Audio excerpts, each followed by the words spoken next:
Hello everyone, welcome to BPSC mentor. आज के इस वीडियो में हम लोग घटना चक्र पूर्वावलोकन को डिस्कस करेंगे, जिसमें 38वीं बीपीएससी से लेकर के 70वीं बीपीएससी तक के सभी प्रीवियस ईयर क्वेश्चंस को शामिल किया गया है। और इसके अंतर्गत हम लोग सबसे पहले प्राचीन भारत का इतिहास को डिस्कस करेंगे। ये वीडियो आपके 71वीं बीपीएससी और उसके साथ ही बीपीएससी के द्वारा कंडक्ट होने वाले सभी अदर एग्जाम के लिए भी इम्पोर्टेंट है। तो इस वीडियो को पूरा एंड तक जरूर देखें, क्योंकि इस वीडियो के माध्यम से आप प्रीवियस ईयर क्वेश्चंस को आसानी से रिवाइज कर सकेंगे। तो आइए वीडियो की शुरुआत करते हैं। नए वाले बीपीएससी घटना चक्र में जो बीपीएससी का पीवाईक्यू था, उसको चैप्टर वाइज बाइफरकेट कर दिया गया है।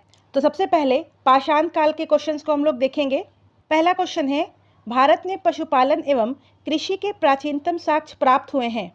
भारत में कृषि एवं पशुपालन का प्राचीनतम स्थल मेहरगढ़ को माना जाता है, जो कि 7000 से 5500 ईसा पूर्व के मध्य का मानव बसाव क्षेत्र था। और नवीनतम खोजों के आधार पर भारत में कृषि का सबसे प्राचीनतम साक्ष्य जो है वो उत्तर प्रदेश के संत कबीर नगर जिले में स्थित लहुरा देव है। यहाँ 9000 ईसा पूर्व से लेकर 7000 ईसा पूर्व के मध्य के चावल के साक्ष्य मिले हैं।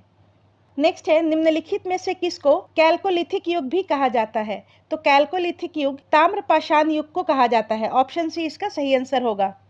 नेक्स्ट है, प्रथम मानव जीवाश्म भारत के किस नदी घाटी से प्राप्त हुआ। भारत में मानव का सर्वप्रथम साक्ष्य नर्मदा घाटी में अवस्थित हथनौरा नामक पुरस्थल से प्राप्त हुआ है। तो इसका सही आंसर ऑप्शन सी हो जाएगा, नर्मदा घाटी। और इसकी खोज अरुण सोनकिया के द्वारा की गई थी 1982 ईस्वी में। नेक्स्ट है, निम्नलिखित में से किस राज्य में भीमबेटका स्थल स्थित है। तो इसका सही आंसर ऑप्शन बी हो जाएगा, भीमबेटका मध्य प्रदेश में स्थित है। और यहाँ से प्राग ऐतिहासिक चित्रकला के सैकड़ों नमूने मिले हैं। तो भीमबेटका की गुफा, जहाँ से प्राग ऐतिहासिक काल के चित्रकला के नमूने मिले हैं, वो मध्य प्रदेश के रायसेन जिले में स्थित है। नेक्स्ट है, सूची 1 का सूची 2 से मिलान करें। एक तरफ है नवपाषाण कालीन स्थल और दूसरे तरफ है नवपाषाण कालीन स्थलों के स्थान। उत्तनूर जो है वो तेलंगाना में स्थित है, चिरांद ये बिहार में है, गुफकराल ये कश्मीर में स्थित है, और पायमपल्ली ये तमिलनाडु में स्थित है। तो इसका सही आंसर ऑप्शन सी हो जाएगा, 3 4 2 1। यहाँ पर भी मैच द कॉलम है। एक तरफ ताम्रपाषाण युगीन स्थल है और दूसरे तरफ ताम्रपाषाण युगीन सभ्यता स्थलों की नदियां हैं। तो अहाड़ जो है वो बनास नदी के तट पर स्थित था, कायथा काली सिंध नदी, स्वालदा ताप्ती नदी, और मालवा जो है वो नर्मदा नदी। तो इसका सही आंसर ऑप्शन सी हो जाएगा, 4 3 1 2। नेक्स्ट चैप्टर है सैंधव सभ्यता एवं संस्कृति, और इसका पहला क्वेश्चन है, सिंधु सभ्यता निम्नलिखित में से किस युग में पड़ता है। तो देखिए, सिंधु सभ्यता जो है वो आद्य ऐतिहासिक काल में पड़ता है, क्योंकि यहाँ पर लेखन कला तो थी परंतु उसे अब तक पढ़ा नहीं जा सका है। तो इसका सही आंसर ऑप्शन डी हो जाएगा, आद्य ऐतिहासिक काल। नेक्स्ट है, सिंधु घाटी सभ्यता की सबसे महत्वपूर्ण विशेषता क्या है। तो सिंधु घाटी सभ्यता की सबसे प्रमुख विशेषता वहां का नगर नियोजन माना जाता है, जिनमें पकी ईंट से निर्मित इमारतें, सुनियोजित वास्तुकला, उन्नत व्यापार एवं वाणिज्य प्रमुख हैं। और सिंधु घाटी सभ्यता से पूजा स्थल का साक्ष्य नहीं मिला है। तो इसका सही आंसर ऑप्शन ई हो जाएगा, उपयुक्त में से एक से अधिक। नेक्स्ट है, किस शहर को मिनी हड़प्पा के नाम से जाना जाता है। मिनी हड़प्पा के नाम से लोथल को जाना जाता है। ऑप्शन सी, लोथल जो है वो सिंधु घाटी सभ्यता का सबसे दक्षिणतम स्थलों में से एक है, जो कि वर्तमान के गुजरात में स्थित है, और ये सिंधु घाटी सभ्यता का बंदरगाह था। नेक्स्ट है, निम्नलिखित में से कौन सा एक हड़प्पा का बंदरगाह है। तो इसका सही आंसर ऑप्शन बी हो जाएगा, लोथल। नेक्स्ट है, निम्नलिखित में से कौन सा हड़प्पा कालीन स्थल गुजरात में है। तो इसका सही आंसर ऑप्शन ए हो जाएगा, लोथल। और ये एक हड़प्पा कालीन बंदरगाह था, जहां से गोदीबाड़ा के साक्ष्य प्राप्त हुए हैं, और इसकी खोज SR राव के द्वारा की गई थी। नेक्स्ट है, निम्नलिखित में से कौन सा जानवर सिंधु घाटी सभ्यता के लोगों को नहीं पता था। तो सिंधु घाटी सभ्यता के लोगों को घोड़े के बारे में जानकारी नहीं थी। ऑप्शन बी इसका सही आंसर हो जाएगा, घोड़ा। नेक्स्ट है, निम्नलिखित में से किस हड़प्पा कालीन स्थल से टेराकोटा का हल प्राप्त हुआ है। तो टेराकोटा का हल बनावाली और कालीबंगा इन दोनों स्थलों से प्राप्त हुआ है। तो इसका सही आंसर ऑप्शन ई हो जाएगा, उपयुक्त में से एक से अधिक। नेक्स्ट है, निम्नलिखित में से किस हड़प्पा नगर में जुते हुए खेतों के निशान मिले हैं। तो जुते हुए खेतों के निशान कालीबंगा से प्राप्त हुए हैं, और कालीबंगा वर्तमान के राजस्थान के हनुमानगढ़ जिले में स्थित है। नेक्स्ट है, किस हड़प्पा स्थल पर हमें जुते हुए खेत के साक्ष्य मिलते हैं? कालीबंगन राजस्थान से प्राप्त हुए हैं। लोथल से गोदीबाड़ा या डॉक यार्ड का साक्ष्य मिला है और बनावली से टेराकोटा के हल का साक्ष्य प्राप्त हुआ है। नेक्स्ट है, निम्नलिखित में से कौन हड़प्पा और मोहनजोदड़ो के उत्खनन से संबंधित नहीं थे? तो इसका सही आंसर ऑप्शन डी हो जाएगा, वी.ए. स्मिथ। वी.ए. स्मिथ एक इंडोलॉजिस्ट और इतिहासकार थे। नेक्स्ट है, हड़प्पा में मिट्टी के बर्तनों पर सामान्यतः किस रंग का उपयोग हुआ था? तो इसका सही आंसर ऑप्शन ए हो जाएगा, लाल। हड़प्पा में मिट्टी के बर्तनों पर सामान्यतः लाल रंग का उपयोग हुआ था। नेक्स्ट है, आईआईटी खड़गपुर के अध्ययन के दल की रिपोर्ट के अनुसार लगातार कितने वर्षों की ना के बराबर वर्षा का होना सिंधु घाटी सभ्यता के पतन का कारण रहा था? तो इसका सही आंसर ऑप्शन डी हो जाएगा, 900 वर्ष। 2018 में आईआईटी खड़गपुर के एक अध्ययन की रिपोर्ट के अनुसार लगातार 900 वर्षों तक पड़े सूखे के कारण सिंधु सभ्यता का पतन हो गया था। नेक्स्ट चैप्टर है वैदिक काल।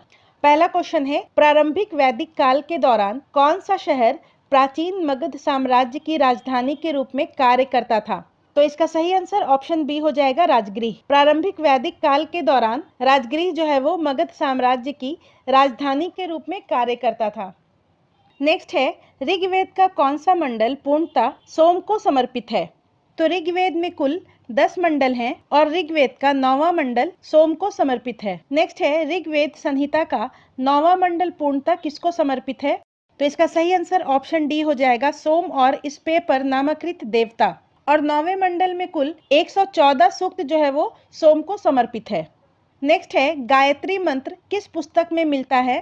तो गायत्री मंत्र जो है वो ऋग्वेद के 3रे मंडल में मिलता है और इसके रचनाकार विश्वामित्र थे। नेक्स्ट है, किस काल में अछूत की अवधारणा स्पष्ट रूप से उद्धृत हुई थी? तो इसका सही आंसर हो जाएगा ऑप्शन डी, धर्मशास्त्र के समय। नेक्स्ट है, भारतीय उपमहाद्वीप में लोहे का प्रयोग कब शुरू हुआ? तो भारतीय उपमहाद्वीप में लोहे के प्रयोग का कोई भी निश्चित तिथि निर्धारित नहीं किया गया है। तो इसका सही आंसर ऑप्शन ई हो जाएगा, उपयुक्त में से कोई नहीं। नेक्स्ट है, बोगस कोई का महत्व इसलिए है कि, तो बोगस कोई जो है वो एशिया माइनर में स्थित है, जहां से 14वीं शताब्दी के अभिलेख प्राप्त हुए हैं और उनमें 4 वैदिक देवी देवता इंद्र, वरुण, मित्र और नासत्य का उल्लेख मिलता है। तो इसका सही आंसर ऑप्शन ए हो जाएगा, वहां से जो अभिलेख प्राप्त हुए हैं उनमें वैदिक देवी एवं देवताओं का वर्णन मिलता है। नेक्स्ट है, प्रसिद्ध 10 राजाओं का युद्ध किस नदी के तट पर लड़ा गया था? तो प्रसिद्ध 10 राजाओं का युद्ध जो है वो परुष्णी यानी के आधुनिक रावी नदी, और इसमें भरतों के राजा सुदास की विजय हुई थी। नेक्स्ट है, उत्तर वैदिक काल के दौरान रचित किस प्राचीन भारतीय ग्रंथ में दार्शनिक भजन एवं ब्रह्मांड विज्ञान और नैतिकता पर चर्चाएं शामिल है? तो इसका सही आंसर ऑप्शन हो जाएगा ए, उपनिषद। उत्तर वैदिक काल के दौरान रचित उपनिषद में दार्शनिक भवन, ब्रह्मांड विज्ञान और नैतिकता पर चर्चाएं शामिल हैं और उपनिषद की रचना 700 ईसा पूर्व से 300 ईसा पूर्व के बीच संस्कृत में की गई थी। नेक्स्ट चैप्टर है बौद्ध धर्म। पहला क्वेश्चन है, गौतम बुद्ध का जन्म कहाँ हुआ था? तो गौतम बुद्ध का जन्म 563 ईसा पूर्व में कपिलावस्तु के समीप लुम्बिनी में हुआ था। ऑप्शन सी इसका सही उत्तर हो जाएगा। नेक्स्ट है, महात्मा बुद्ध ने अपना पहला धर्म चक्र परिवर्तन किस स्थान पर दिया था? महात्मा बुद्ध ने जब अपना पहला उपदेश दिया था उसे ही धर्म चक्र परिवर्तन कहा जाता है और उन्होंने अपना पहला उपदेश सारनाथ में दिया था। ऑप्शन बी इसका सही आंसर हो जाएगा। लुम्बिनी में उनका जन्म हुआ था। नेक्स्ट है, गौतम बुद्ध ने अपना प्रथम उपदेश कहाँ दिया था? तो सारनाथ में दिया था। नेक्स्ट है, बोध गया में किसे ज्ञान की प्राप्ति हुई थी? बोध गया में गौतम बुद्ध को एक पीपल के वृक्ष के नीचे ज्ञान की प्राप्ति हुई थी, जबकि महावीर स्वामी को जंभिका ग्राम के पास रिजुपालिका नदी के तट पर एक साल वृक्ष के नीचे ज्ञान की प्राप्ति हुई थी। नेक्स्ट है, बुद्ध के जीवन की 4 महत्वपूर्ण घटनाओं और उनसे संबंध 4 स्थानों का नीचे उल्लेख है। ये 2 स्तंभों में अंकित है, आपको उनका सुमेल करना है। गौतम बुद्ध का जन्म लुम्बिनी में हुआ था, ज्ञान की प्राप्ति बोध गया में, प्रथम प्रवचन सारनाथ में और निधन जो है वो कुशीनगर में हुआ था। तो इसका सही आंसर हो जाएगा ऑप्शन सी। नेक्स्ट है, अजात शत्रु के शासन काल में प्रथम बौद्ध संगति का आयोजन किस नगर में किया गया था? तो अजात शत्रु के शासन काल में प्रथम बौद्ध संगति का आयोजन राजगृह में किया गया था और प्रथम संगति का आयोजन 483 ईसा पूर्व में राजगृह में किया गया था और अजात शत्रु हर्यक वंश का शासक था। नेक्स्ट है प्रथम बौद्ध संगति का अध्यक्ष कौन था? तो प्रथम बौद्ध संगति का अध्यक्ष महाकश्यप था। ऑप्शन बी इसका सही उत्तर हो जाएगा। और इसका आयोजन राजगृह में किया गया था अजातशत्रु के शासनकाल में, और वसुमित्र चौथे बौद्ध संगति के अध्यक्ष थे। नेक्स्ट है प्रथम बौद्ध महासभा कहाँ आयोजित हुई? तो राजगृह में 483 ईसा पूर्व में।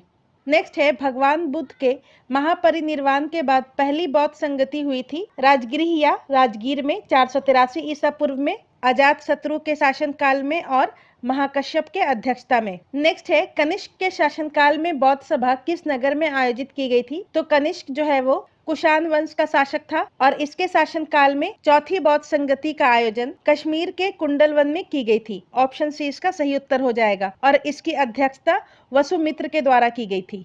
नेक्स्ट है इनमें से किस शासक ने चतुर्थ बौद्ध संगति कश्मीर में आयोजित की थी? तो कनिष्क ने। और इसी बौद्ध संगति में बौद्ध धर्म जो है वो हीनयान और महायान में विभाजित हो गया था। नेक्स्ट है अशोक के शासनकाल में बौद्ध सभा किस नगर में आयोजित हुई थी? तो अशोक के शासनकाल में तीसरी बौद्ध सभा पाटलिपुत्र में आयोजित की गई थी और इसकी अध्यक्षता मोगलीपुत्तिस के द्वारा की गई थी। नेक्स्ट है तृतीय बौद्ध सभा किस स्थान पर बुलाई गई थी? तो पाटलिपुत्र में। नेक्स्ट है महात्मा बुद्ध को महापरिनिर्वाण कहाँ हुआ? तो महात्मा बुद्ध का महापरिनिर्वाण 483 ईसा पूर्व में 80 वर्ष की अवस्था में कुशीनगर में हुआ था। ऑप्शन सी इसका सही आंसर हो जाएगा। नेक्स्ट है त्रिपिटक किसकी धार्मिक पुस्तक है? बौद्ध की धार्मिक पुस्तक है। देखिए भगवान बुद्ध के शिक्षाओं को 3 भागों में बांटकर संकलित किया गया है जिसे त्रिपिटक कहा गया है। पहला है विनय पिटक जिसके अंतर्गत संघ संबंधी नियम और दैनिक जीवन संबंधी आचार विचार का संग्रह है। दूसरा है सुत्त पिटक, इसमें महात्मा बुद्ध के उपदेशों का संग्रह है। और तीसरा है अभिधम्म पिटक जिसके अंतर्गत बौद्ध धर्म के दार्शनिक सिद्धांत संकलित किए गए हैं।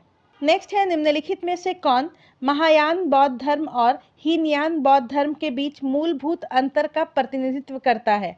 हीनयान संप्रदाय के अंतर्गत मूर्ति पूजा नहीं होता है जबकि महायान संप्रदाय के अंतर्गत देवी देवताओं की पूजा होती है। तो इसका सही आंसर ऑप्शन सी हो जाएगा, देवी देवताओं की मूर्ति की पूजा करना। नेक्स्ट है बोध गया में बोधि वृक्ष अपने वंश की किस पीढ़ी का है? बोध गया में बोधि वृक्ष छठी पीढ़ी का है और इसे सबसे पहले 2 बार सम्राट अशोक के द्वारा, उसके बाद पुष्यमित्र शुंग के द्वारा, एक बार पूर्ववर्मा और सबसे अंत में कनिंघम के द्वारा लगवाया गया था। जबकि बिहार सरकार के पर्यटन विभाग की वेबसाइट के अनुसार बोधि वृक्ष को 5वीं पीढ़ी का बताया गया है। नेक्स्ट है चीनी यात्री संगयुन ने भारत की यात्रा की थी। तो संगयुन यानी कि ह्वेनसांग और इसने 1518 में भारत की यात्रा की थी। तो इसका सही आंसर ऑप्शन ए हो जाएगा 515 ईस्वी से 520 ईस्वी के मध्य। नेक्स्ट है बोध गया में महाबोधि मंदिर बनाया गया जहां गौतम बुद्ध को ज्ञान प्राप्त हुआ था। ऑप्शन बी इसका सही आंसर हो जाएगा और इसका निर्माण 3री शताब्दी में अशोक के द्वारा शुरू करवाया गया था और वर्ष 2002 में इसे यूनेस्को वर्ल्ड हेरिटेज में शामिल किया गया था। नेक्स्ट है गौतम बुद्ध को एक देवता का स्थान किस राजा के युग में प्राप्त हुआ? तो इसका सही आंसर ऑप्शन बी हो जाएगा कनिष्क। देखिए कनिष्क के शासन काल में चौथी बौद्ध संगति हुई थी जिसमें बौद्ध धर्म हीनयान और महायान नामक 2 संप्रदाय में बट गया था और महायान शाखा में बुद्ध को देवता माना गया और उनकी पूजा की जाने लगी। नेक्स्ट है वे शिक्षक जिनसे बुद्ध ने महाभिनिष्क्रमण के बाद सबसे पहले ज्ञान की प्राप्ति का प्रयास किया। तो गौतम बुद्ध ने जो अपना घर छोड़ा था उसे महाभिनिष्क्रमण कहा जाता है और उसके बाद गौतम बुद्ध ने सबसे पहले आलार कलाम से दीक्षा ली और उसके बाद रुद्रक रामपुत्र से। तो ऑप्शन सी इसका सही उत्तर हो जाएगा। नेक्स्ट है भारतीय कला में स्तूप, चैत्य और विहार का निर्माण निम्नलिखित में से किससे संबंधित है? तो स्तूप, चैत्य और विहार का निर्माण बौद्ध धर्म से संबंधित है। बौद्ध धर्म में स्तूप जो है एक पवित्र संरचना है जो बुद्ध के अवशेषों या अन्य महत्वपूर्ण धार्मिक वस्तुओं को रखने के लिए बनाई जाती है। बौद्ध धर्म में पूजा के स्थान को चैत्य कहा जाता है और भिक्षुओं के निवास स्थान को विहार कहा जाता है। नेक्स्ट है निम्नलिखित में कौन सी बात बौद्ध धर्म तथा जैन धर्म में समान नहीं है? तो इसका सही आंसर हो जाएगा ऑप्शन सी आत्मदमन। बौद्ध धर्म मध्यम मार्ग पर बल देता है जबकि जैन धर्म जो है वो घोर तपस्या और आत्म पीड़ा पर जोर देता है। इसके अलावा बौद्ध धर्म जो है वो आत्मा की अवधारणा से इनकार करता है जबकि जैन धर्म आत्मा के अस्तित्व में विश्वास करता है। इसके अलावा बौद्ध धर्म जो है वो वर्ण व्यवस्था को खारिज करता है जबकि जैन धर्म वर्ण व्यवस्था को कायम रखता है। नेक्स्ट है नालंदा विश्वविद्यालय ज्ञान का महान केंद्र था। तो इसका सही आंसर हो जाएगा बौद्ध धर्म का, ऑप्शन ए। नालंदा विश्वविद्यालय बौद्ध दर्शन के अध्ययन के लिए विश्व प्रसिद्ध था और इसका निर्माण कुमारगुप्त प्रथम ने करवाया था। नेक्स्ट है बुद्ध की प्राचीनतम प्रतिमा किस शैली में प्राप्त होती है। तो बुद्ध की प्राचीनतम प्रतिमा गांधार और मथुरा शैली में प्राप्त होती है। तो इसका सही आंसर ऑप्शन ई हो जाएगा, उपयुक्त में से एक से अधिक। नेक्स्ट है विश्व का सबसे ऊंचा कहा जाने वाला विश्व शांति स्तूप बिहार में कहाँ है। तो विश्व शांति स्तूप जो है वो राजगीर में स्थित है, ऑप्शन सी इसका सही आंसर हो जाएगा और ये 400 मीटर की ऊंचाई पर स्थित है। नेक्स्ट चैप्टर है जैन धर्म और इसका पहला क्वेश्चन है महावीर स्वामी का जन्म कहाँ हुआ था। तो महावीर स्वामी का जन्म 599 ईसा पूर्व में कुंड ग्राम में हुआ था, ऑप्शन ए इसका सही आंसर हो जाएगा। नेक्स्ट है भगवान महावीर का प्रथम शिष्य था। तो ऑप्शन ए इसका सही आंसर हो जाएगा जमाली। नेक्स्ट है जैन धर्म के प्रवर्तक महावीर जी का मोक्ष स्थान कहाँ स्थित है। तो इसका सही आंसर हो जाएगा ऑप्शन सी पावापुरी। 527 ईसा पूर्व में 72 वर्ष की आयु में बिहार के पावापुरी में महावीर स्वामी को मोक्ष की प्राप्ति हुई थी और ये नालंदा जिले में स्थित है। नेक्स्ट है महावीर जैन की मृत्यु निम्नलिखित में किस नगर में हुई। तो इसका सही आंसर हो जाएगा ऑप्शन सी पावापुरी। नेक्स्ट है बराबर की गुफाओं का उपयोग किसने आश्रय गृह के रूप में किया था। तो इसका सही आंसर ऑप्शन ए हो जाएगा आजीवक। सम्राट अशोक और उसके पौत्र दशरथ ने बराबर और नागार्जुनी पहाड़ियों को काटकर आजीवक संप्रदाय के अनुयायियों के लिए आश्रय गृह बनवाए थे और आजीवक संप्रदाय की स्थापना मखली गोशाल ने की थी। नेक्स्ट है निम्नलिखित में से कौन सबसे पूर्वकालिक जैन ग्रंथ कहलाता है। तो इसका सही आंसर हो जाएगा ऑप्शन सी 14 पूर्व। नेक्स्ट है त्रिरत्न या तीन रत्न जैसे सटीक ज्ञान, सच्ची आस्था और सटीक क्रिया निम्न में से किससे संबंधित है। तो इसका सही आंसर हो जाएगा ऑप्शन सी जैन धर्म से। जैन धर्म के त्रिरत्न सम्यक ज्ञान यानी के सटीक ज्ञान, सम्यक दर्शन यानी के सच्ची आस्था और सम्यक चरित्र यानी के सटीक क्रिया शामिल है और बौद्ध धर्म के त्रिरत्न में बुद्ध, धम्म और संघ को शामिल किया गया है। नेक्स्ट है निम्नलिखित में कौन सी बात बौद्ध धर्म तथा जैन धर्म में समान नहीं है। तो इसका सही आंसर ऑप्शन सी हो जाएगा आत्मदमन। नेक्स्ट है आजीवक संप्रदाय के संस्थापक थे मखली गोशाल। नेक्स्ट है पाटलिपुत्र में बुलाई गई प्रथम जैन संगति के अध्यक्ष कौन थे। तो प्रथम जैन संगति के अध्यक्ष स्थूलभद्र थे, ऑप्शन सी इसका सही आंसर हो जाएगा और प्रथम जैन संगति का आयोजन 4वीं शताब्दी ईसा पूर्व में किया गया था। नेक्स्ट है निम्नलिखित राजाओं में से किसका जैन धर्म के प्रति भारी झुकाव था। तो इसका सही आंसर हो जाएगा ऑप्शन सी खारवेल। हाथी गुम्फा अभिलेख के अनुसार खारवेल जो है वो जैन धर्म के अनुयायी थे जो कि कलिंग के चेदी वंशीय शासक थे।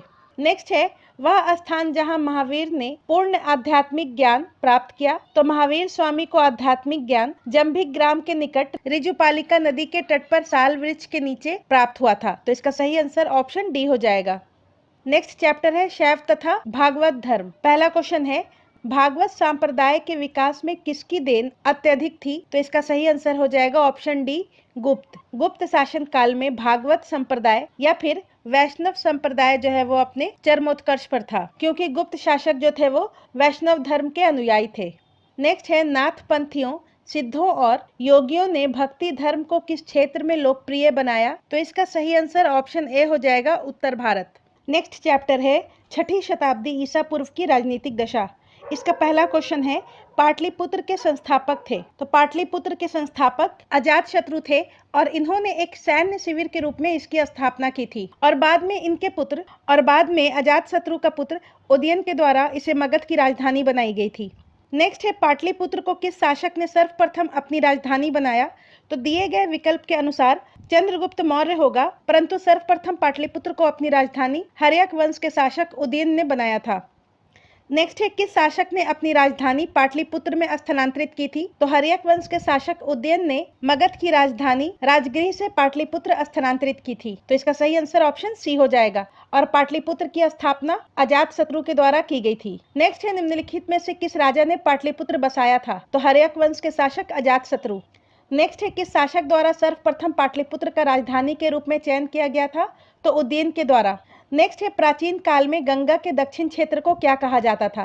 तो प्राचीन काल में गंगा के दक्षिण क्षेत्र को मगध कहा जाता था। तक्षशिला सिंधु और झेलम नदी के बीच स्थित था। चोल जो है वो गोदावरी नदी के दक्षिण में स्थित था। और अनर्त प्राचीन भारत में वैदिक कालीन एक साम्राज्य था। नेक्स्ट है प्रथम मगध साम्राज्य का उत्कर्ष किस शताब्दी में हुआ था? तो इसका सही आंसर हो जाएगा ऑप्शन बी, ईसा पूर्व 6ठी शताब्दी में।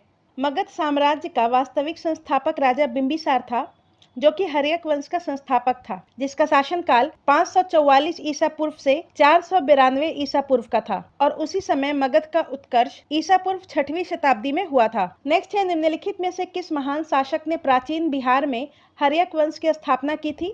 तो बिंबिसार ने की थी 544 ईसा पूर्व में।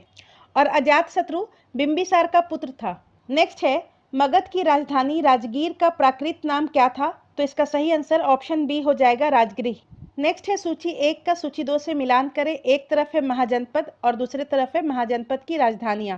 मल की राजधानी कुशिनारा थी और यहीं गौतम बुद्ध को महापरिनिर्वाण की प्राप्ति हुई थी। अंग की राजधानी चंपा और ये बिहार में स्थित है। गांधार की राजधानी तक्षशिला और वत्स की राजधानी कौशाम्बी। तो इसका सही आंसर हो जाएगा ऑप्शन ए।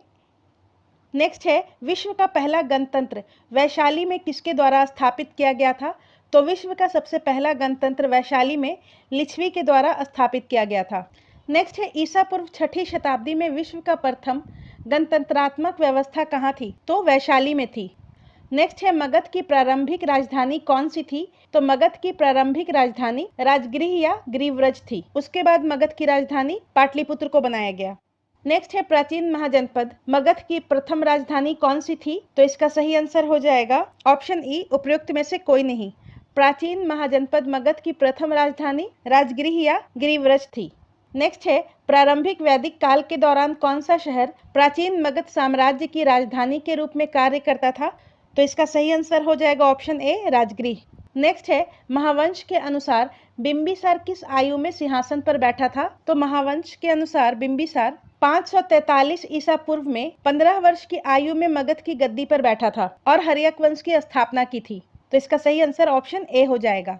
नेक्स्ट है अजातशत्रु के वंश का नाम क्या था? तो हर्यक था और ये बिंबिसार का पुत्र था। नेक्स्ट है अजातशत्रु के वंश का नाम या डायनेस्टी का नाम क्या था? तो इसका सही आंसर ऑप्शन बी हो जाएगा, हर्यक। नेक्स्ट है 16 महाजनपदों की सूची उपलब्ध है। तो 16 महाजनपदों की सूची बौद्ध ग्रंथ अंगोत्तर निकाय में उपलब्ध है। इसके अलावा 16 महाजनपदों की सूची जैन ग्रंथ भगवती सूत्र में भी उपलब्ध है। नेक्स्ट है प्रधोत कहाँ का राजा था? तो चंड प्रधोत गौतम बुद्ध के समय अवंती का राजा था। ऑप्शन डी इसका सही आंसर हो जाएगा। नेक्स्ट है मगध शासक बिंबिसार का चिकित्सक कौन था? तो मगध शासक बिंबिसार का चिकित्सक जीवक था, जिसे अवंती के राजा चंड प्रधोत के इलाज के लिए भेजा गया था। नेक्स्ट है नंद वंश के पश्चात मगध पर किस राजवंश ने शासन किया था? तो नंद वंश के बाद मगध पर मौर्य वंश ने शासन किया था और मौर्य के बाद मगध पर शुंग वंश का शासन हुआ था। नेक्स्ट है कलिंग नरेश खारवेल का संबंध था। कलिंग के चेदी वंश का संस्थापक महामेघ वाहन था, जिस कारण कलिंग के चेदी वंश को महामेघ वाहन वंश के नाम से भी जाना जाता है। तो इसका सही आंसर ऑप्शन ई हो जाएगा, उपयुक्त में से एक से अधिक। खारवेल जो है वो चेदी वंश या महामेघ वाहन वंश से संबंधित था। नेक्स्ट है राजा खारवेल का नाम जुड़ा है। तो इसका सही आंसर ऑप्शन सी हो जाएगा, हाथी गुम्फा लेक से। नेक्स्ट है अंग जनपद की राजधानी थी। अंग की राजधानी चंपा थी। नेक्स्ट है बराबर पर्वत श्रृंखला स्थित गोरखगिरी किसके द्वारा विजित की गई? तो इसका सही आंसर हो जाएगा option B, Kharavela. Next chapter है यूनानी आक्रमण और इसका पहला चैप्टर है निम्नलिखित में से मगध का कौन सा राजा सिकंदर महान के समकालीन था? तो इसका सही आंसर ऑप्शन बी हो जाएगा, धनानंद। नंद वंश का अंतिम शासक धनानंद जो है वो सिकंदर के समकालीन था और नंद वंश का संस्थापक महापद्मनंद था। नेक्स्ट है वह स्रोत जिसमें पाटलिपुत्र का प्रशासन का वर्णन उपलब्ध है। तो इसका सही आंसर हो जाएगा इंडिका। मेगास्थनीज की पुस्तक इंडिका में पाटलिपुत्र के प्रशासन का वर्णन किया गया है, जिसमें पाटलिपुत्र के नगर परिषद की 5-5 सदस्यों वाली 6 समितियों का उल्लेख किया गया है और अर्थशास्त्र के लेखक चाणक्य थे। नेक्स्ट है हुण राजा तोरमान किस औलिकर राजा के द्वारा पराजित किया गया था? तो इसका सही आंसर हो जाएगा ऑप्शन बी, प्रकाश धर्मन। नेक्स्ट चैप्टर है मौर्य साम्राज्य। इसका पहला क्वेश्चन है सैंड्रोकोटस से चंद्रगुप्त मौर्य की पहचान किसने की थी? तो इसका सही आंसर हो जाएगा option A, William Jones. Sandrocottus से चंद्रगुप्त मौर्य की पहचान विलियम जोन्स और जस्टिन ने की थी और एरियन तथा प्लूटार्क ने चंद्रगुप्त मौर्य को एंड्रोकोटस के रूप में वर्णित किया था। नेक्स्ट है, भारत में पहले साम्राज्य की स्थापना किस शासक के द्वारा की गई थी? तो इसका सही आंसर हो जाएगा ऑप्शन ए, चंद्रगुप्त मौर्य। चंद्रगुप्त मौर्य भारत का एक ऐसा शासक था जिसने भारत को सर्वप्रथम राजनीतिक रूप से एकबद्ध किया था। नेक्स्ट है, मौर्य साम्राज्य के संस्थापक कौन थे? तो मौर्य साम्राज्य का संस्थापक चंद्रगुप्त मौर्य थे, ऑप्शन डी। और इसका कार्यकाल 321 ईसा पूर्व से लेकर 184 ईसा पूर्व था। नेक्स्ट है, निम्नलिखित में से किस मौर्य राजा ने दक्कन की विजय प्राप्त की थी? दक्कन पर विजय प्राप्त करने वाला मौर्य शासक चंद्रगुप्त मौर्य था, ऑप्शन बी इसका सही आंसर हो जाएगा, जिसकी जानकारी हमें अशोक के अभिलेख, जैन एवं तमिल साक्ष्यों से मिलती है। नेक्स्ट है, जिसके ग्रंथ में चंद्रगुप्त मौर्य का विशिष्ट रूप से वर्णन हुआ है वह है, तो इसका सही आंसर हो जाएगा विशाख दत्त। विशाख दत्त की मुद्रा राक्षस में चंद्रगुप्त मौर्य के बारे में विशिष्ट जानकारी प्राप्त होती है और मुद्रा राक्षस में चंद्रगुप्त को वृषल या कुलहीन कहा गया है। नेक्स्ट है, कौटिल्य की पुस्तक अर्थशास्त्र किस विषय पर आधारित है? कौटिल्य के द्वारा अर्थशास्त्र की रचना मौर्य काल में की गई थी, जिसमें तत्कालीन प्रशासन एवं कृषि, शिल्प एवं व्यापार व्यवस्था की जानकारी मिलती है। तो इसका सही आंसर हो जाएगा ऑप्शन ई, उपयुक्त में से एक से अधिक। और कौटिल्य ने अर्थशास्त्र में ही सप्तांग का सिद्धांत दिया था, जिसके अनुसार राज्य के सफल संचालन के लिए 7 महत्वपूर्ण तत्व होते हैं, जो इस प्रकार हैं: स्वामी, अमात्य, जनपद, दुर्ग, कोष, दंड और मित्र। नेक्स्ट है, कौटिल्य के अर्थशास्त्र में किस पहलू पर प्रकाश डाला गया है? तो इसका सही आंसर हो जाएगा ऑप्शन बी, राजनीतिक नीतियां। नेक्स्ट है, मेगास्थनीज दूत था, तो मेगास्थनीज यूनानी शासक सेल्यूकस निकेटर का दूत था और ये चंद्रगुप्त मौर्य के राज दरबार में आया था। नेक्स्ट है, मेगास्थनीज ने भारतीय समाज को कितनी श्रेणियों में विभाजित किया था? तो इसका सही आंसर हो जाएगा 7। मेगास्थनीज ने अपनी पुस्तक इंडिका में भारतीय समाज को 7 श्रेणियों में विभाजित किया था, जो इस प्रकार हैं: दार्शनिक, कृषक, पशुपालक, शिल्पकार, योद्धा, निरीक्षक एवं मंत्री। नेक्स्ट है, अभिलेख जिसमें ये प्रमाणित होता है कि चंद्रगुप्त का प्रभाव पश्चिम भारत पर था, तो इसका सही आंसर हो जाएगा ऑप्शन सी, रुद्रदामन का जूनागढ़ शिलालेख। चंद्रगुप्त के अलावा रुद्रदामन के जूनागढ़ शिलालेख में अशोक और स्कंदगुप्त का भी वर्णन है। नेक्स्ट है, किस अभिलेख में कलिंग विजय का वर्णन है? तो इसका सही आंसर ऑप्शन ई हो जाएगा, उपयुक्त में से कोई नहीं। अशोक के कलिंग विजय का वर्णन अशोक के 13वां वृहत शिलालेख से मिलता है। मास्की अभिलेख में अशोक के व्यक्तिगत नाम का उल्लेख मिलता है और हाथी गुम्फा अभिलेख से राजा खारवेल के बारे में जानकारी मिलती है। नेक्स्ट है, निम्न में से कौन सा क्षेत्र अशोक के साम्राज्य में सम्मिलित नहीं था? तो इसका सही आंसर हो जाएगा ऑप्शन सी, श्रीलंका। अशोक के दूसरे शिलालेख से यह पता चलता है कि भारत में अशोक का अधिकार चोल, पांड, सत्यपुत, केरलपुत और ताम्रपर्णी यानी कि श्रीलंका को छोड़कर पूरे भारत में था। नेक्स्ट है, पाटलिपुत्र में स्थित चंद्रगुप्त का महल मुख्यतः बना है, तो चंद्रगुप्त का महल मुख्यतः लकड़ी का बना हुआ था, ऑप्शन सी इसका सही आंसर हो जाएगा।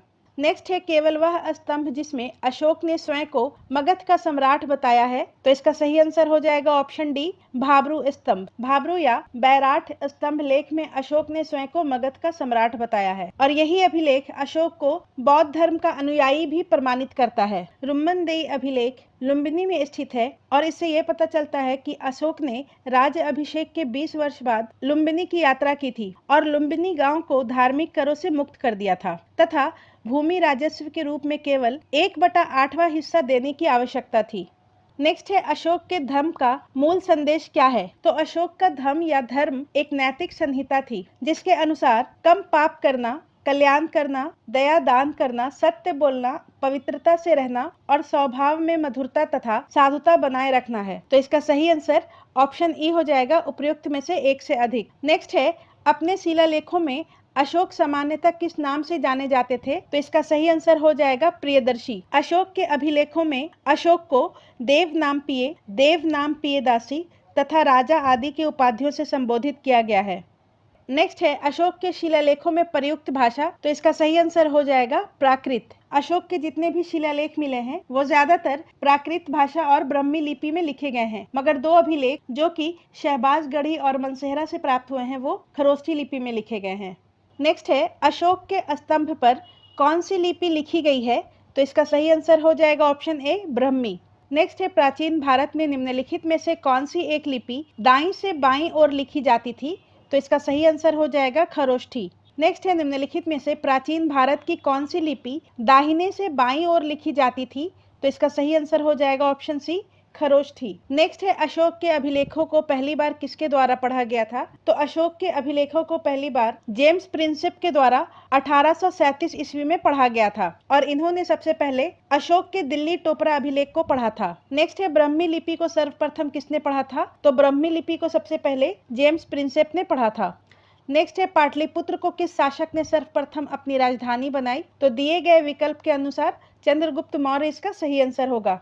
नेक्स्ट है मौर्य वंश का अंतिम शासक कौन था? तो मौर्य वंश का अंतिम शासक बृहद्रथ था, जिसकी हत्या पुष्यमित्र शुंग के द्वारा 184 ईसा पूर्व में की गई थी और उसके बाद शुंग वंश की स्थापना की थी और मौर्य वंश का संस्थापक चंद्रगुप्त मौर्य था। नेक्स्ट है अंतिम मौर्य सम्राट था, तो अंतिम मौर्य सम्राट बृहद्रथ था। नेक्स्ट है अशोक के नीति के आर्थिक परिणामों के कारण ही मौर्य साम्राज्य का पतन अधिकांशतः उचित था। इस तथ्य में किसने विश्वास किया था? तो इसका सही आंसर हो जाएगा ऑप्शन ए रोमिला थापर। प्रसिद्ध इतिहासकार रोमिला थापर के अनुसार अशोक की नीति के आर्थिक परिणामों के कारण मौर्य साम्राज्य का पतन हुआ। नेक्स्ट है बराबर की गुफाओं का उपयोग किसने आश्रय गृह के रूप में किया? तो आजीवकों ने, और इसकी स्थापना अशोक और उसके पौत्र दशरथ के द्वारा की गई थी। नेक्स्ट है मौर्य काल में शिक्षा का सर्वाधिक प्रसिद्ध केंद्र था, तो इसका सही आंसर हो जाएगा तक्षशिला। मौर्य काल में शिक्षा का सर्वाधिक प्रसिद्ध केंद्र तक्षशिला था और यहाँ हिंदू एवं बौद्ध धर्म की शिक्षा प्रदान की जाती थी और वर्तमान में ये पाकिस्तान में है। नेक्स्ट चैप्टर है मौर्योत्तर काल और पहला क्वेश्चन है ताम्रपत्र लेख दर्शाते हैं कि प्राचीन काल में बिहार के राजाओं का संपर्क था, तो इसका सही उत्तर हो जाएगा ऑप्शन डी जावा सुमात्रा से। देखिए देवपाल के नालंदा ताम्रपत्र में राजा देवपाल ने स्वर्णद्वीप यानी कि जावा के बाल पुत्र के अनुरोध पर नालंदा में एक बौद्ध मठ का निर्माण करवाया, जिससे ये पता चलता है कि पाल साम्राज्य का जावा और सुमात्रा से संबंध था। नेक्स्ट है स्वर्ण भूमि का वह राजा कौन था जिसने नालंदा में एक बौद्ध विहार की स्थापना की तथा उसके रख रखाव हेतु अपने दूत द्वारा देवपाल से 5 गांव दान में देने के लिए प्रार्थना की? तो इसका सही आंसर हो जाएगा बालपुत्र देव। नेक्स्ट है किस अभिलेख में रुद्रदामन प्रथम की विभिन्न उपलब्धियां वर्णित है? तो इसका सही आंसर हो जाएगा ऑप्शन ए जूनागढ़ अभिलेख। नेक्स्ट है दूसरी शताब्दी के आसपास रचित संस्कृत के शिलालेखों के अनुसार सुदर्शन झील एक कृत्रिम जलाशय की मरम्मत किसने की थी? तो इसका सही आंसर हो जाएगा ऑप्शन सी रुद्रदामन और इसके बारे में जानकारी जूनागढ़ अभिलेख से मिलती है, जो कि गुजरात में गिरनार पहाड़ी से प्राप्त हुआ है। नेक्स्ट है इनमें से किसने सर्वप्रथम व्यापक पैमाने पर स्वर्ण मुद्रा का प्रचलन किया? तो इसका सही आंसर हो जाएगा ऑप्शन सी विम कटफिसस ने। विम कटफिसस एक कुषाण शासक था जिसने व्यापक पैमाने पर स्वर्ण मुद्रा का प्रचलन किया। नेक्स्ट है शुंग वंश के बाद किस वंश ने भारत पर राज किया? तो शुंग वंश के बाद भारत पर कण्व वंश ने शासन किया था और कण्व वंश का संस्थापक वसुदेव था, जिसने शुंग वंश के अंतिम राजा देवभूति की हत्या की थी।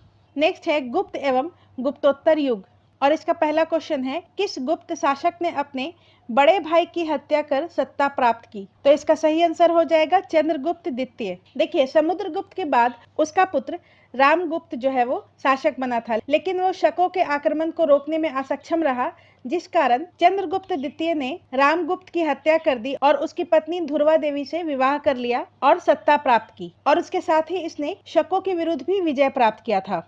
नेक्स्ट है प्राचीन भारत का नेपोलियन किसे कहा जाता है? तो विसेंट स्मिथ ने समुद्रगुप्त की वीरता और विजयों से मुग्ध होकर उसे प्राचीन भारत के नेपोलियन की संज्ञा दी थी। तो इसका सही आंसर ऑप्शन डी हो जाएगा समुद्रगुप्त और यह संज्ञा इसे विसेंट स्मिथ के द्वारा दी गई थी। नेक्स्ट है गुप्त सम्राट जिसने हुणों को पराजित किया? तो इसका सही आंसर हो जाएगा स्कंदगुप्त। नेक्स्ट है नालंदा विश्वविद्यालय का संस्थापक कौन था? तो इसका सही आंसर हो जाएगा ऑप्शन बी कुमारगुप्त। नालंदा विश्वविद्यालय का संस्थापक कुमारगुप्त प्रथम था और इसने महेंद्र आदित्य की उपाधि धारण की थी। नेक्स्ट है नालंदा विश्वविद्यालय की स्थापना का युग। तो नालंदा विश्वविद्यालय की स्थापना गुप्त काल में हुई थी कुमारगुप्त के द्वारा। नेक्स्ट है नालंदा विश्वविद्यालय किस लिए प्रसिद्ध था? तो इसका सही आंसर हो जाएगा बौद्ध धर्म दर्शन के लिए, ऑप्शन सी। नेक्स्ट है नव नालंदा महाविहार किसके लिए विख्यात है? तो इसका सही आंसर हो जाएगा ऑप्शन सी, पाली अनुसंधान संस्थान के लिए। नेक्स्ट है नालंदा विश्वविद्यालय के विनाश का कारण, ऑप्शन ए इसका सही आंसर होगा मुसलमान। नालंदा विश्वविद्यालय का विनाश बख्तियार खिलजी के द्वारा 1193 ईस्वी में किया गया था। इसमें कथन और कारण दिया गया है। कथन है 12वीं शताब्दी के अंत तक नालंदा महाविहार का पतन हो गया क्योंकि महाविहार को राजकीय प्राश्रय मिलना बंद हो गया था। तो ये दोनों स्टेटमेंट सही है, परंतु आर जो है वो ए का सही व्याख्या नहीं करता है। 1193 ईस्वी में नालंदा महाविहार का पतन हो गया था और उस समय तक पाल शासकों के द्वारा विक्रमशिला, उदंतपुरी इत्यादि जैसे महाविहार बना दिए गए थे, जिस कारण नालंदा विश्वविद्यालय का महत्व घट गया था। नेक्स्ट है निम्नलिखित कथनों पर विचार कीजिए। पहला कथन है फाहियान एक चीनी तीर्थयात्री था जो हर्ष के शासनकाल के दौरान आया था। तो ये स्टेटमेंट गलत है। फाहियान जो है वो चंद्रगुप्त द्वितीय के शासनकाल में भारत आया था। और नेक्स्ट है ह्वेनसांग एक चीनी बौद्ध भिक्षु थे जिन्होंने चंद्रगुप्त द्वितीय के शासनकाल के दौरान भारत का दौरा किया था।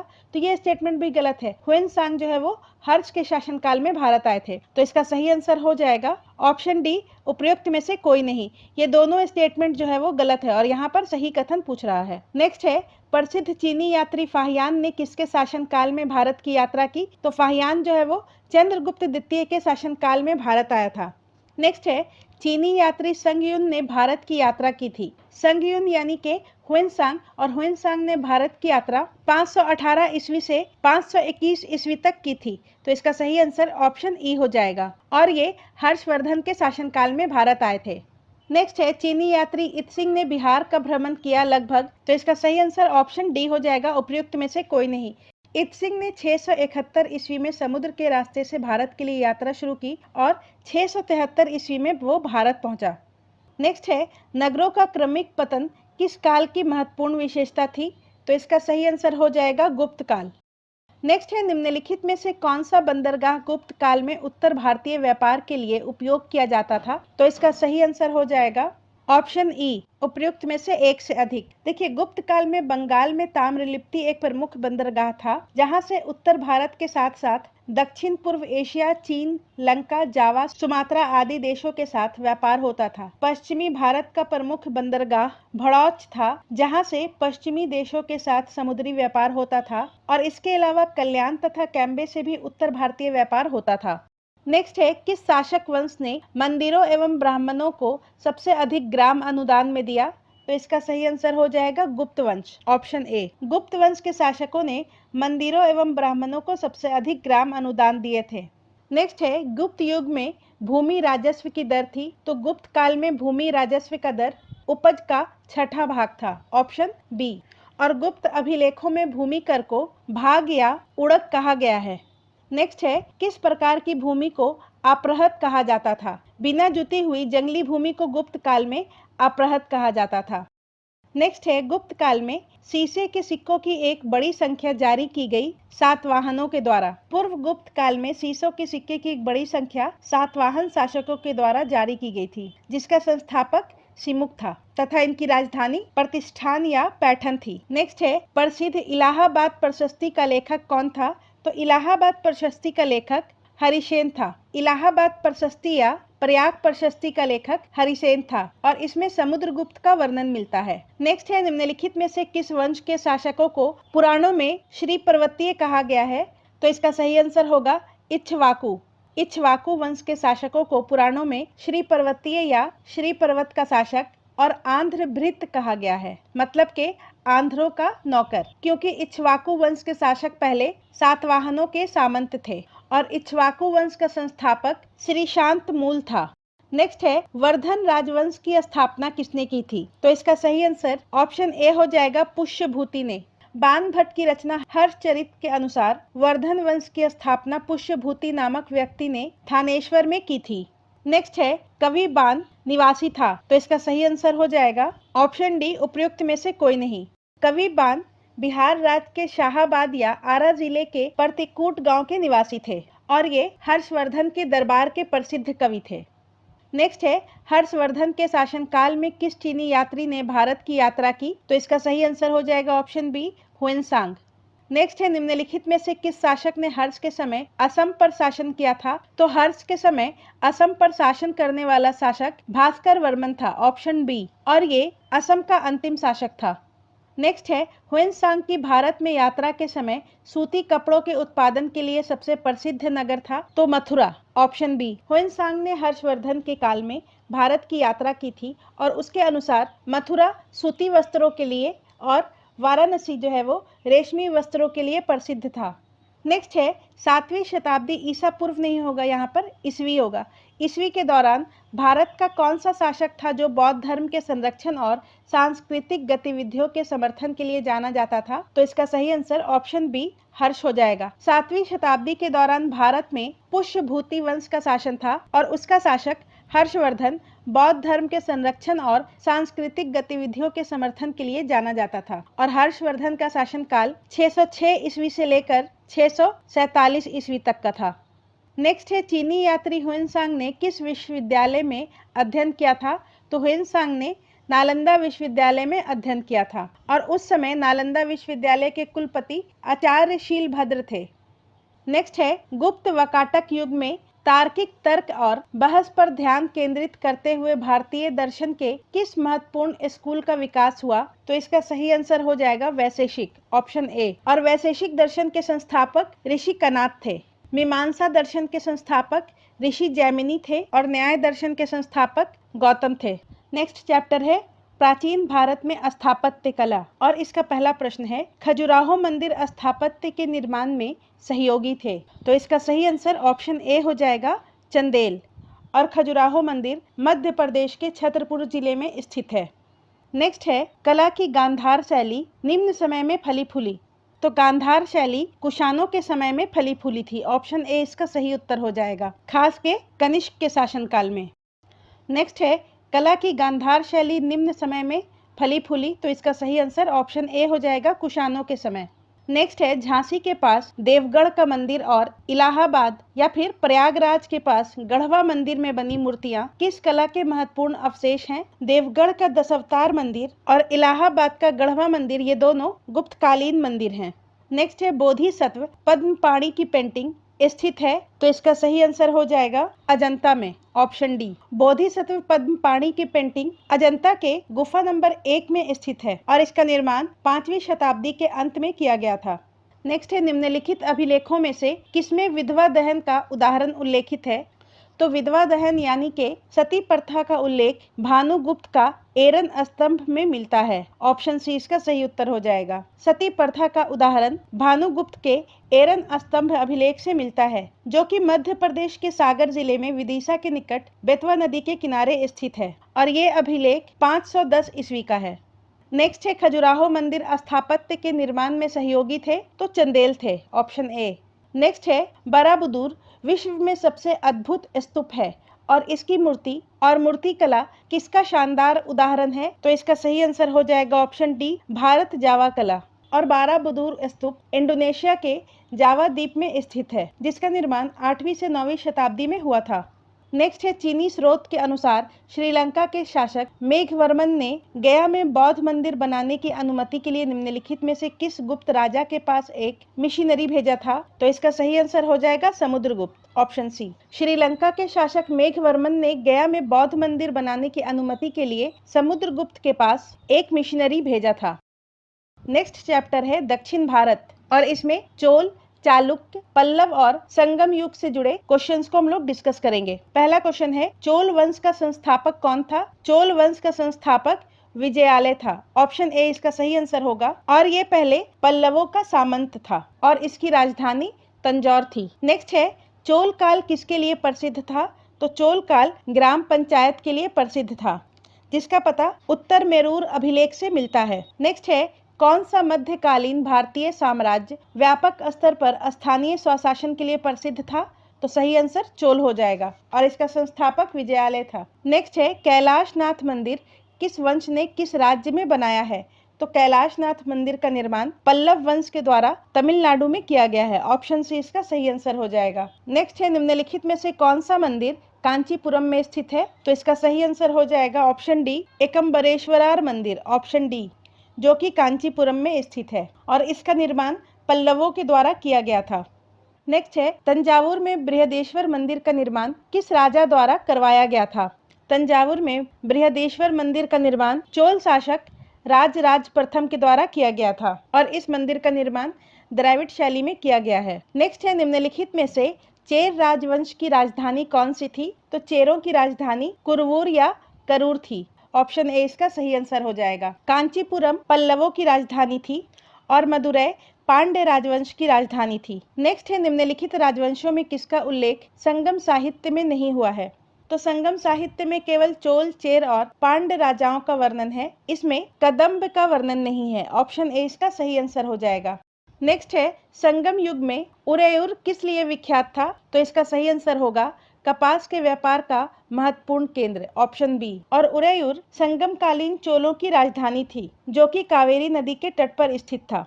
नेक्स्ट है, दक्षिण भारत में मंदिरों के आकर्षक द्वार क्या कहलाते थे? तो दक्षिण भारत के मंदिर द्रविड़ शैली के बने होते हैं और इसके आकर्षक द्वार को गोपुरम कहा जाता है। Option B. नेक्स्ट है, रोमन साम्राज्य से व्यापारिक संबंध किसने स्थापित किए? तो इसका सही आंसर होगा ऑप्शन बी, चेर। रोम साम्राज्य के साथ भारत के व्यापार का आरंभ संगम काल में चेर राज्य के साथ आरंभ हुआ। नेक्स्ट है, फारसी यात्री अब्दुल रज्जाक भारत में किस राजा के शासनकाल में आया था? तो अब्दुल रज्जाक जो है वो देवराय द्वितीय के शासनकाल में आया था और निकोलो दी कॉन्टी देवराय प्रथम के काल में आया था। नेक्स्ट चैप्टर है प्राचीन साहित्य एवं साहित्यकार और इसका पहला क्वेश्चन है, निम्न में से किस भारतीय दर्शन ने परमाणु सिद्धांत का प्रतिपादन किया? तो इसका सही आंसर हो जाएगा वैशेषिक। वैशेषिक दर्शन के अनुसार सृष्टि का निर्माण परमाणुओं से हुआ है और इसके प्रवर्तक महर्षि कणाद थे। योग दर्शन के प्रवर्तक पतंजलि थे, न्याय के गौतम और सांख्य दर्शन के प्रवर्तक कपिल थे। नेक्स्ट है, कालिदास के कुमार संभवम में किस पौराणिक चरित्र के जन्म की कहानी है? तो कालिदास के महाकाव्य कुमार संभवम में भगवान शिव और देवी पार्वती के पुत्र कुमार के जन्म की कहानी है जिसका अन्य नाम कार्तिकेय और स्कंद भी है। नेक्स्ट है, मुद्रा राक्षस का लेखक निम्न में कौन है? तो मुद्रा राक्षस विशाख दत्त की रचना है। ऑप्शन बी इसका सही आंसर हो जाएगा और इसमें चंद्रगुप्त मौर्य के जीवन पर प्रकाश डाला गया है। नेक्स्ट है, मेगास्थनीज की पुस्तक का क्या नाम है? तो इसका सही आंसर हो जाएगा इंडिका। नेक्स्ट है, इंडिका का लेखक कौन था? तो मेगास्थनीज। नेक्स्ट क्वेश्चन है, सूची 1 का सूची 2 से मिलान करें। एक तरफ है पुस्तक और दूसरी तरफ है लेखक। वृहत संहिता के लेखक ब्रह्महीर हैं, मुशिका माशा के लेखक अतुला हैं, राजतरंगिणी के लेखक कलहन हैं और विक्रमांक देवचरित के लेखक विल्हन हैं। तो इसका सही आंसर ऑप्शन डी हो जाएगा। वृहत संहिता के लेखक ब्रह्महीर, मुशिका माशा के लेखक अतुल, राजतरंगिणी के लेखक कलहन और विक्रमांक देवचरित के लेखक विल्हन हैं। नेक्स्ट है, सूची 1 का सूची 2 से मिलान करना है। यहाँ पर भी लेखक है और पुस्तकें हैं। कौटिल्य की पुस्तक का नाम है अर्थशास्त्र, पाणिनि के पुस्तक का नाम है अष्टाध्याय, कामंदक की पुस्तक का नाम है नीतिसार और कालिदास की पुस्तक का नाम है कुमार संभवम। तो इसका सही आंसर ऑप्शन ए हो जाएगा। कौटिल्य की पुस्तक का नाम अर्थशास्त्र, पाणिनि, अष्टाध्याय, कामंदक, नीतिसार और कालिदास कुमार संभवम। नेक्स्ट है, कलहन के पुस्तक का नाम क्या है? तो कलहन के पुस्तक का नाम राजतरंगिणी है और इसमें कश्मीर के इतिहास के बारे में लिखा गया है। अर्थशास्त्र की रचना कौटिल्य के द्वारा की गई है। इंडिका मेगास्थनीज के पुस्तक का नाम है। नेक्स्ट है, कलहन की पुस्तक का नाम क्या है? तो